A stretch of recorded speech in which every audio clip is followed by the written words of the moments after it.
મિત્રો આજે મારી બાનું શ્રાદ્ધ છે. મારી બૈરી સુશીલા પિયર ગઈ છે ને મારા બાપુજીનો સવારથી પત્તો નથી. ગિરીશિયા, અરે ગરમા ગરમ કવિતા લખી નાખી છે. સાંભળ, તમારા રસોડાનો હું પાટલો છું, તમે છો અથાણું, હું બાટલો. તમને પગે પડું છું, આ થર્ડ ક્લાસ કવિતાઓ સંભળાવવાનું બંધ કરો.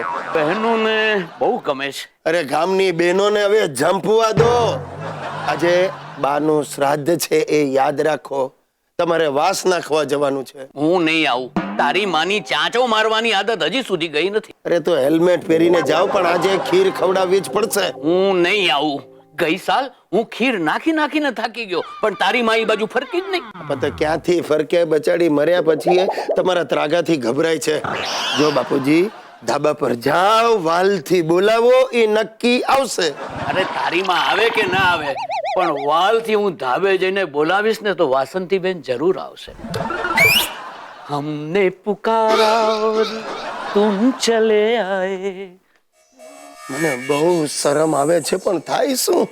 બાપા કેવી રીતે બદલાય? ભગવાન, જો શક્ય હોય ને તો આ પ્રકારના બાપાઓ બનાવતો નહીં, અને જો ભૂલે ચૂકે બનાવે તો મારા જેવા ફેમસ વ્યક્તિને તો આપતો જ નહીં. ફ્રેન્ડ્સ, હવે મને એવું લાગે છે કે હું સેલિબ્રિટી બની ગયો છું, અને એવું લાગવા પાછળનું કારણ એ છે કે એક બે ચેનલવાળા મારું જીવન ચરિત્ર ટીવી ઉપર બતાવવા માંગે છે.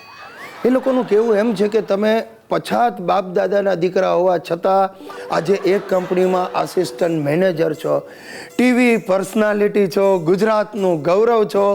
આ એક પ્રેરણાદાયક ઘટના છે, અને આ ઘટના જન સમુદાય સુધી પહોંચાડી અને એ લોકો એક મેસેજ આપવા માંગે છે. સાચું કહું સાહેબ, હું નાનો હતો ને ત્યારથી મારા મનમાં એવું હતું કે ક્યારેક તો સમાજ મારી નોંધ લેશે. આજે ભલે કેબલ ચેનલવાળા આગળ આવ્યા છે, કાલે કદાચ કોઈ નેશનલ ચેનલવાળા મારો ઇન્ટરવ્યૂ લેવા આવશે. ભલે થોડી નબળી પણ શુભ શરૂઆત છે. તો કે આ મારા સંભવિત ઇન્ટરવ્યૂની એક આડ અસર પણ થઈ છે. મારી બૈરી સુશીલા મૂંઘામાંની 2 કલરફુલ સાડીઓ લઈ આવી. મેં કહ્યું, ભાઈ તારે સાડીનું શું કામ? મને કહે, લે, તમે ઇન્ટરવ્યૂમાં તો કહેશો જ કે મારી પ્રગતિ પાછળ મારી પત્નીનો હાથ છે. એ વખતે મારું શૂટિંગ પણ કરશે જ ને. એટલે બોલો સાહેબ, મારા દાદાજી ને બાપુજી સિલ્કના ધોતિયા લઈ આવ્યા. હવે ધોતિયા ટ્રાન્સપેરન્ટ છે, પણ એ બંને તો જીદ જ પકડી છે, અમે આ ધોતિયું પહેરીને બેસશું.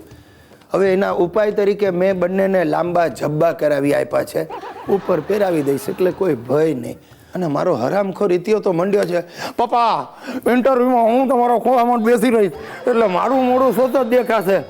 અને આ સાલો જે કે એમ કરે એમાંનો છે, એટલે મને વધારે ફફડાટ થાય છે. ઇન્ટરવ્યૂ દરમિયાન મારા બાપા દોઢ ડાયા ન થાય ને તો સારું. એ જો એમની ખાનદાનીના ચોપડા ખોલવા માંડશે ને તો મારી હાલત દ્રૌપદીથી પણ બદતર થવાની છે.